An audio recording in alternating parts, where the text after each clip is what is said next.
Today we're making these super delicious, so easy to make, 3-cheese basil gnudi.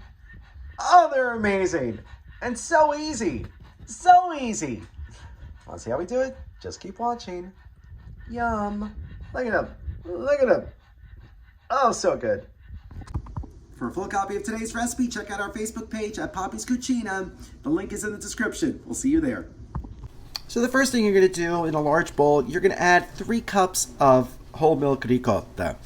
It's very, very, very important that you strain the ricotta before you make this recipe, because if you don't, you're going to have to add a lot more flour, and it's going to make the gnudi not soft and delicate, but actually very hard and dense, and you want them to be really light and fluffy.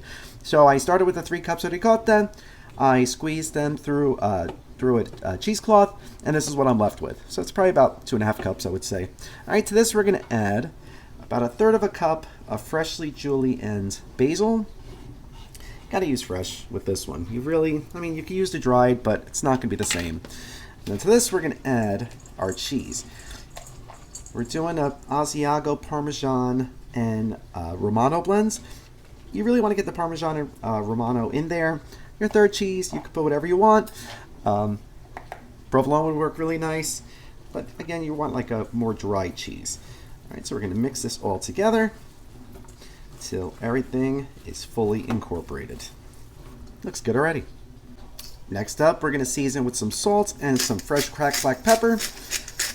Put as much as you want. You don't be worried about over salting this, because right now, the ricotta is very bland, so you really do want to salt it probably more than you normally would. But with the other ingredients, don't worry about it if it's salty. But give it a taste at this point. It should be slightly salty. Shouldn't be, a salt lick. But if you like how the seasoning is, perfect. And then we can add the other ingredients. Fun. Next up, you're going to add your eggs. 2 large. See, now you know why you should have tasted it before you added the eggs, because you don't want to eat raw egg. It's not safe. So we're just going to mix this up till all the egg is incorporated. It should start looking like a very, very thick custard at this point. See? A very thick custard. And then lastly, we are going to add about 3/4 of a cup of all-purpose flour. All right, so we're going to mix this in until you have no more loose flour. Try to keep it in the bowl. At this point, the dough should be a little sticky, but it shouldn't be too damp. So if you strained your ricotta well enough, you shouldn't have to add any more flour. But if you didn't, you may need to add a little bit more flour. All right, but this looks pretty good, even with the flour I lost.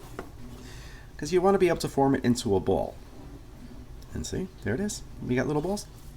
All right, so we're just going to keep mixing. So once you have it all mixed, you're ready to portion. I already portioned some out. You can use a tablespoon, or if you have this handy dandy little number 40 scoop, this is fantastic. You're going to scoop some out, put it in the middle of your hands, and give it a little roll. You're going to have to wash your hands like after every 10 or so, because it starts to leave a little bit, because these are still a little bit sticky. But like I said, you want them a little sticky, because if they're not, they're going to be very tough. And you want these, because when you cook these, they're light as air. It's so delicious. All right, so we're going to finish portioning the rest of them. And just like that, my little gnudi army's all done. So now we're going to dust this with a little bit of flour. And then we're going to allow these to chill in the fridge for about an hour or so before we cook them. You can even throw them in the freezer. But yeah.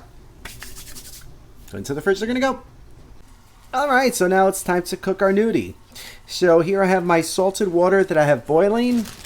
I did not add oil to it, because adding oil to boiling water is just a ridiculous thing. So we're going to carefully drop our chilled gnudi into the water. I actually froze mine, so this way they maintain their shape much, much better. So you're going to see in a moment they're going to start floating.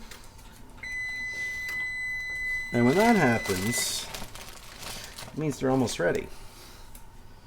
So, alright, that's enough. Alright, so we're going to give them a little stir so they don't stick to the bottom. but you want to be very gentle with these. Very, very gentle. All right, so we're going to cook these for a few moments. Once the water starts boiling again, you're going to see they're going to start rotating and kind of like flipping around. Still not cooked yet though. You want them consistently floating, and that's when you know they're done. So after about 6 to 8 minutes, you'll see they're consistently floating. They're ready. All right. So it's time to get them in the sauce. Look how beautiful they are. These are huge. I guess you can make them smaller, but bigger's fun. All right, so with my nice slotted spoon, we're going to gently remove these. Just enough for one portion. Look at that. Doesn't that look amazing? Amazing. Drop them right in the sauce. We'll do one more. And they're ready to serve. Bon appetit. Yum. Bon appetit. Look at that cheese. Do you see that? Oh, so good. Mmm. So light, airy, creamy, cheesy. Oh, that basil. Oh, it's amazing. It's literally eating the inside of a ravioli without the pasta. So it's lighter, but even more flavorful, if that makes sense. Oh my gosh, these are phenomenal. Phenomenal! Oh, can't wait to do all of them. I'm gonna eat them all. So if you try this recipe, let us know. Thank you so much for watching. If you like this video, be sure to subscribe to our YouTube channel at Poppy's Cucina. Thanks!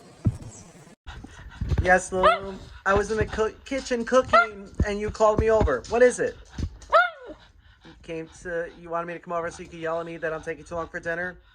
Lulu, I'm making you a yummy dinner. It's going to be very yummy, I promise. It's going to be yummy. It'll be yummy, I promise. All right, it's coming. If you weren't just yelling at me, I would have played it for you by now. Yes, I would have played it by now. So it's your fault. It's your fault it's taking so long. Yeah, no, not my fault. Your fault. Can I go back to the kitchen now? Thank you, Lou.